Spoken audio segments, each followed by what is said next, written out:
School ന്യൂസിലേക്ക് സ്വാഗതം. ഞാൻ ഫാത്തിമ റിയ. ഇന്നത്തെ പ്രധാന വാർത്തകൾ. എഴുത്തുകാരന്റെ സ്മൃതിപദം തേടി ചെറുവാടി ഗവൺമെന്റ് സ്കൂളിലെ വിദ്യാർത്ഥികൾ. ഞങ്ങളുടെ പ്രതിനിധി തയ്യാറാക്കിയ പ്രത്യേകം പരിപാടി കാണാം. എഴുത്തുകാരന്റെ സ്മൃതിപദം തേടി വിദ്യാർത്ഥികൾ.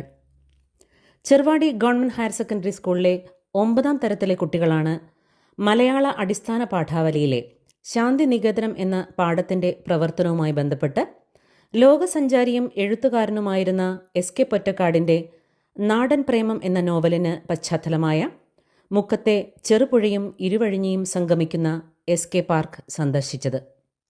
ബഹുസ്വരം കൂട്ടായ്മയുടെ പ്രസിഡന്റും എസ്.കെ. പാർക്ക് സംരക്ഷകനുമായ കാരമൂല സലാം മാസ്റ്റർ എസ്.കെ. പൊറ്റക്കാടിനെക്കുറിച്ചും അദ്ദേഹത്തിൻ്റെ സാന്നിധ്യമായ എസ്.കെ. പാർക്കിനെക്കുറിച്ചും കുട്ടികളോട് സംസാരിച്ചു. ചടങ്ങിൽ അധ്യാപകനായ ഉണ്ണികൃഷ്ണൻ കോട്ടമ്മൽ അധ്യക്ഷത വഹിച്ചു. റീന, സ്നേഹ, അനഘ എന്നിവർ ആശംസ അർപ്പിച്ച് സംസാരിച്ചു. അധ്യാപകൻ ഗോകുൽ എസ് ഗോപൻ സ്വാഗതവും ഷിൽന എം നന്ദിയും പറഞ്ഞു. നന്ദി, നമസ്കാരം.